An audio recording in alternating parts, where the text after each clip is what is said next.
Students, आज के video में मैं आप लोगों को सिखाऊंगा दैट इज चैप्टर 10 का न्यूमेरिकल करेंगे जो भी आपके बुक में है। ठीक है, हम लोग क्लास 10 साइंस का चैप्टर 10 करेंगे। दैट इज आज का वीडियो लेक्चर नंबर 10 है। इस वीडियो लेक्चर नंबर में मैं आप लोग को न्यूमेरिकल्स कराऊंगा जो बुक के अंदर है, जो आप लोग को गिवन है। ज्यादातर स्टूडेंट्स को ये जो न्यूमेरिकल होता है वो बहुत हार्ड होता है। ठीक है, उनको हार्ड लगता है, लेकिन इसको अगर आप लोग साइन कन्वेंशन रूल और कैसे यूटिलाइज करना, अगर वो आप लोग उसको सीख जाओ तो आप लोग उसको आराम से कर सकते हो। ठीक है, इसके पिछले वीडियो में दैट इज लेक्चर 1 से लेकर 9 तक मैंने आप लोगों को समझाया था कि लाइट विथ प्रॉपर्टीज और हम लोग रिफ्लेक्शन के बारे में पढ़े थे, और इसी के साथ साथ लॉ ऑफ रिफ्लेक्शन के बारे में पढ़े थे, और उसी के साथ साथ हम लोग ray diagram by concave mirror and convex mirror वो भी मैंने आप लोगों को अच्छी तरह सिखा दिया। ठीक है, और उसी के साथ साथ हम लोग sign convention of concave and convex mirror वो भी मैंने आप लोगों को एक्सप्लेन कर दिया। ठीक है, और अभी तक हम लोग जो मैग्निफिकेशन पार्ट था दैट इज रिफ्लेक्शन पार्ट का वो भी मैंने आप लोगों को कल last class that is lecture 9 में वो मैंने समझा दिया था। ठीक है, और अभी तक हम लोग क्लास 10 साइंस का चैप्टर 1 एंड 2 कंप्लीट कर चुके हैं। तो अगर आपको सारा कंसेप्ट वो सारा लेक्चर अच्छे से सीखना है, हर एक टॉपिक अच्छे से क्लियर करना है, तो आप लोग आप उसको मेरे यूट्यूब चैनल में देख सकते हो। ठीक है, वो मैंने अपनी यूट्यूब चैनल में अपलोड कर दिया। ठीक है, तो स्टार्ट करता है क्लास। यहाँ पे न्यूमेरिकल में आपको साइन कन्वेंशन याद होना चाहिए। ठीक है, यहाँ पे आपको क्वेश्चन दिया है, ये पेज नंबर आप लोग का टेक्स्ट बुक से लिया गया है 170। यहाँ पे एग्जाम्पल 10.1 करेंगे हम लोग। यहाँ पे बोला गया है a convex mirror use for rear view. मेरे पास एक कन्वेक्स मिरर है। अब हम लोग जानते हैं कन्वेक्स मिरर जो होता है बड़ा बड़ा ऑब्जेक्ट को भी छोटा करके दिखाई देता है। ठीक है ना, आप लोग देखे होंगे जब बाइकर्स चलाते हैं तो साइड में मिरर होता है, और वो जो मिरर होता है वो कौन सा मिरर होता है? कन्वेक्स। वो क्या करता है, बड़ा बड़ा बस को भी क्या करता है, छोटा करके दिखाता है ना, और क्लियर व्यू देता है ना। तो एक कन्वेक्स मिरर है जो कि क्या कर रहा है, वो ऑटोमोबाइल में है, एक मतलब सपोज व्हीकल्स में, और रेडियस ऑफ कर्वेचर कितना दिया है 3.00 मीटर। ठीक है, यहाँ पे आप लोग क्या प्रोवाइडेड है उसको लिख लेते हैं। ठीक है, गिवन है आप लोग को that is radius of curvature that is R. Radius of curvature को हम लोग कैपिटल आर से डिनोट करते हैं। ठीक है, और ये कितना दिया आपको 3.00 मीटर। और एक बात, यहाँ पे पॉइंट के बाद जीरो का कोई वैल्यू नहीं होता है। ठीक है, तो हम लोग आर को ऐसे लिख सकते हैं, आर इक्वल टू 3 मीटर। ठीक है, अब यहाँ पे बोला गया है इफ ए बस इज लोकेटेड एट 5 मीटर। अगर मान लीजिए ये आपका कन्वेक्स मिरर हो गया, ठीक है, और ये आपका बस हो गया। ठीक है, तो बस जो है ये मिरर से, ये कन्वेक्स मिरर से कितना मीटर पे? 5 मीटर पे, 5 मीटर पे। ठीक है, बस। तो यहाँ पे क्या लिखेंगे, ये जो है जो बस हो गया आपका मिरर से 5 मीटर पे है, दैट मीन्स वो बस क्या हो गया आपका ऑब्जेक्ट डिस्टेंस। ये जो डिस्टेंस हो गया क्या हो गया, ऑब्जेक्ट डिस्टेंस। तो यहाँ पे ऑब्जेक्ट डिस्टेंस को मैंने आपको लास्ट क्लास से एक्सप्लेन किया था। ऑब्जेक्ट डिस्टेंस को हम लोग यू से डिनोट करते हैं। तो यू का वैल्यू कितना दिया आपको 5 मीटर। ठीक है, अब यहाँ पे हम लोग को फाइंड क्या करना है, ध्यान से देखिए। From this mirror find the position, nature and size of the image. तो हम लोग को इमेज का पोजीशन फाइंड करना है। तो इमेज का पोजीशन को हम लोग किससे डिनोट करते हैं? वी से। ठीक है, वी फाइंड करना है, और इसी के साथ साथ आपको नेचर भी फाइंड करना है। नेचर मतलब होता है कौन सा नेचर का इमेज है, वर्चुअल है कि रियल है। ठीक है ना, वो भी निकालना, आपको नेचर भी निकालना। ठीक है, और आपको क्या निकालना है यहाँ पे? Size of the image. Image तो बनेगा लेकिन कितना साइज का, उसका साइज क्या होगा वो आपको फाइंड करना है। ठीक है, तो हम लोग को साइज भी फाइंड करना है, साइज ऑफ इमेज।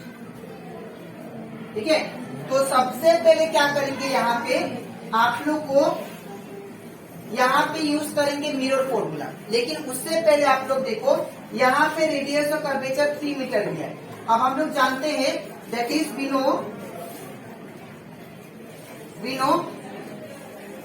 हम लोग जानते हैं relation between radius of curvature and focal length क्या था, that is R equal to twice of focal length.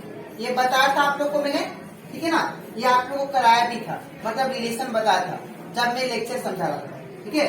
तो यहाँ पे r का वैल्यू कितना दिया 3, तो 3 और इक्वल टू 2f। अब इसको उल्टा कर दो आप, तो 2f इक्वल टू कितना आ गया, दैट इज 3। अब f को सिंगल छोड़ने से कितना आएगा, दैट इज 3/2।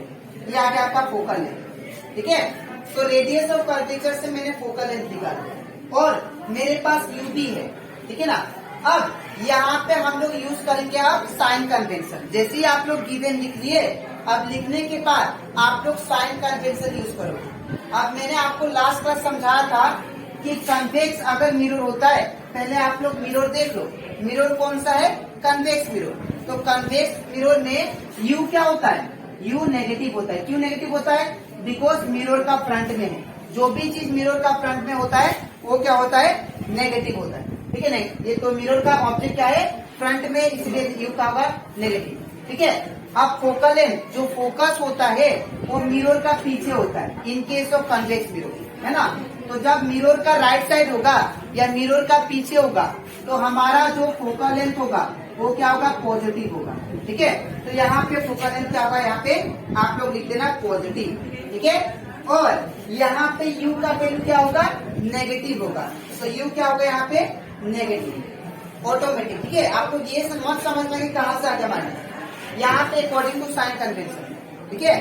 यहाँ पे साइन कन्वेंशन के हिसाब से, यहाँ पे हम लोग का ऑब्जेक्ट फ्रंट पे मिरर का, इसीलिए मैंने माइनस दिया। आप लोग क्वेश्चन में माइनस नहीं दिया, ठीक है ना। अब हम लोग यूज करते हैं मिरर फॉर्मूला, ठीक है। तो यूजिंग मिरर फॉर्मूला, तो मिरर फॉर्मूला के अकॉर्डिंग क्या था, मैंने आपको लास्ट क्लास समझाया था। मिरर फॉर्मूला क्या होता है, that is 1/f equal to 1/v plus 1/a, है ना। अब यहाँ पे हम लोग जब मिरर फॉर्मूला यूज कर लिए, तो यहाँ पे क्या होगा, दैट इज, अब यहाँ पे हम लोग वैल्यू को पुट करते हैं, ठीक है। तो यहाँ पे देखो 1/f, तो f का वैल्यू कितना दिया, दैट इज 3/2। तो यहाँ पे क्या होगा, f की जगह पे 3/2, ठीक है, ठीक है। इक्वल का इक्वल साइन। अब 1/v, तो v तो आपको दिया नहीं है, v फाइंड करना है, तो v का v लिख दिया, ठीक है। अब प्लस का प्लस 1/u, u का वैल्यू कितना दिया है आपको, u का वैल्यू -5, ठीक है ना। आप यहाँ पे क्या लिखेंगे, -5, ठीक है। अब इसके बाद हम लोग को आ जाएगा दैट। अब देखो मैंने आप लोग को समझाया था, अगर नीचे फ्रैक्शन नंबर हो, ऊपर एक नंबर हो, तो ये 2 जो होता है ये ऊपर चला जाता है ना, मल्टीप्लाई हो जाता है। तो क्या हो जाएगा, 1 × 2। नीचे अगर फ्रैक्शन हो, ऊपर 1 हो या कोई भी नंबर हो, ये ऊपर जाके मल्टीप्लाई हो जाता है वो नंबर से, ठीक है। तो 1 × 2 और नीचे कितना है 3, ठीक है, इक्वल टू 1/v, और ये प्लस माइनस क्या होगा, -1/5, ठीक है। अब यहाँ पे 2/3, ठीक है। अब मैं 1/v को सिंगल छोड़ता हूँ, तो ये माइनस है ना, इस तरह से क्या होगा, +1/5 इक्वल टू इस कितना है, 1/v, ठीक है। अब यहाँ पे आपको इन दोनों को सॉल्व करना है, तो इन दोनों का एलसीएम लो पहले। तो 5 और 3 का एलसीएम लेने से कितना होगा, 15, ठीक है। अब 3 कितना जा 15 होता है, 3 5 जा, तो 5 × ऊपर कितना है 2, प्लस का प्लस। अब 5 कितना जा 15 होता है, 3 जा, तो 3 × ऊपर कितना है 1 इक्वल टू 1/v। अब यहाँ पे 5 2 जा 10 हो जाएगा, प्लस 3 1 जा 3 हो जाएगा, और नीचे कितना 15 इक्वल टू 1/v, ठीक है। अब 10 + 3 कितना आ जाएगा, it become 10 + 3 13/50 equal to 1/v। अब इसको आप लोग उल्टा कर दो, तो यहाँ पे 1/v इज इक्वल टू कितना आ गया, 13/50, ठीक है। अब मुझे तो v चाहिए ना, तो अगर आपको v चाहिए तो इसको उल्टा कर दो, तो क्या आ जाएगा, ये v इक्वल टू 15/30, ये किसमें आ गया, मीटर में, ठीक है। तो आपका यहाँ पे देखो v का वैल्यू क्या आया, पॉजिटिव आया। तो जब v का वैल्यू पॉजिटिव होता है, तो याद रखिएगा in case of convex mirror, अगर v का वैल्यू पॉजिटिव आता है तो इसका नेचर क्या होगा, मैंने आपको समझाया था। अगर v का वैल्यू पॉजिटिव आए तो आप लोग समझ जाना नेचर क्या होगा, दैट इज वर्चुअल, क्या होगा, वर्चुअल। तो यहाँ पे नेचर क्या लिखेंगे, that is virtual and erect मतलब सीधा। और हम लोग ऐसे भी जानते हैं कन्वेक्स मिरर में इमेज क्या होता है, हमेशा वर्चुअल होता है, ठीक है ना, हमेशा उस साइड को होगा, ठीक है। अच्छा नेचर आ गया। अब मुझे क्या निकालना है, साइज। तो अगर आपको साइज निकालना है तो उसके लिए आपको मैग्निफिकेशन निकालना पड़ेगा, ठीक है। तो मैग्निफिकेशन का फॉर्मूला मैं आप लोग को सिखाया था, that is M equal to क्या होता है, माइनस बी बाई यू, है ना। अब मैं H I by H O क्यों नहीं लगाया, बिकॉज हम लोग को हाइट ऑफ द इमेज और हाइट ऑफ ऑब्जेक्ट क्वेश्चन में गिवन नहीं है, इसीलिए हम लोग ये लगाए, ठीक है। हम लोग जानते हैं मैग्निफिकेशन का दो फॉर्मूला होता है, एक होता है M equal to H I by H O और एक होता है माइनस बी बाई यू। अब मैंने इसी को क्यों लगाया, बिकॉज मेरे पास हाइट ऑफ द इमेज और हाइट ऑफ द ऑब्जेक्ट इसमें क्वेश्चन में नहीं दिया, ठीक है। अब यहाँ पे एम का एम लिखा इक्वल टू माइनस का माइनस, भी का वैल्यू कितना देखिए आप लोग, भी का वैल्यू 15/39 है, तो यहाँ पे क्या होगा 15/30 डिवाइडेड बाई, अब u का वैल्यू कितना आपका -5, तो ये -5 हो गया। अब ये माइनस से माइनस कैंसल, तो m का वैल्यू कितना आ जाएगा, यहाँ पे ध्यान से देखिए आप लोग, ये 13 जो है ऊपर अगर फ्रैक्शन नंबर होता है और नीचे एक नंबर, तो ये नीचे की संख्या आ जाता है, तो क्या होगा 15/13 इंटू 5, ठीक है ना। अब 5 कितने का 15, 5 3 का 15, ये कैंसल, तो m का वैल्यू कितना आया, दैट इज 3/13। तो जब आप लोग इसको डिवाइड करोगे 3/13 को, इस 3/13 को डिवाइड करने से आप लोग का दैट इज आ जाएगा 0.23, ठीक है। तो 0.23 यहाँ पे डिवाइड करके दिखा देता हूँ आप लोग को। यहाँ पे जब हम लोग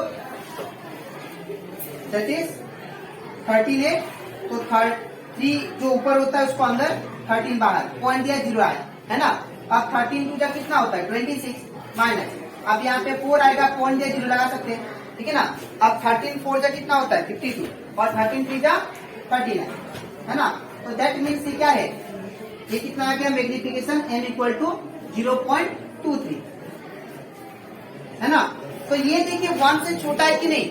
तो मैंने आप लोगों को क्या सिखाया था, मैग्निफिकेशन का कॉन्सेप्ट आप लोग एक बार पिछला लेक्चर देख लीजिए, तो आपको क्लियर हो जाएगा, ठीक है।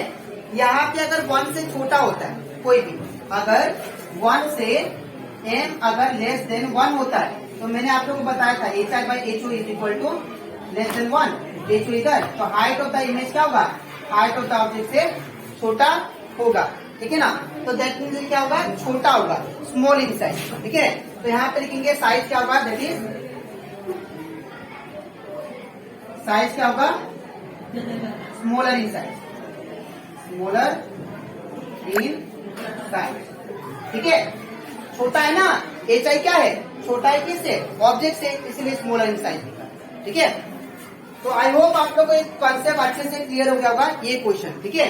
यहाँ पे आपको लिखना कैसा है, यहाँ पे देख लीजिए फर्स्ट पार्ट, ये सेकेंड पार्ट, ये थर्ड पार्ट, ये फोर्थ और ये लास्ट में लिखना है, ठीक है। यहाँ पे बाई मिस्टेक यहाँ पे f इक्वल टू 3/2 मैंने उस टाइम सेंटीमीटर लिखा था, ठीक है। तो यहाँ पे याद रखिएगा सेंटीमीटर नहीं, ये मीटर होगा, ठीक है। तो आप लोग क्या करिए, इसको ठीक कर लीजिएगा, f इक्वल टू 3/2 मीटर होगा, ठीक है। तो ये कंप्लीट हो जाता हमारा, दैट इज एग्जाम्पल 10.1। अब इसके नेक्स्ट टाइप में मैं आप लोग को समझाऊंगा, दैट इज इसका नेक्स्ट क्वेश्चन, ठीक है, एग्जाम्पल 10.2, ठीक है। तो इसके बाद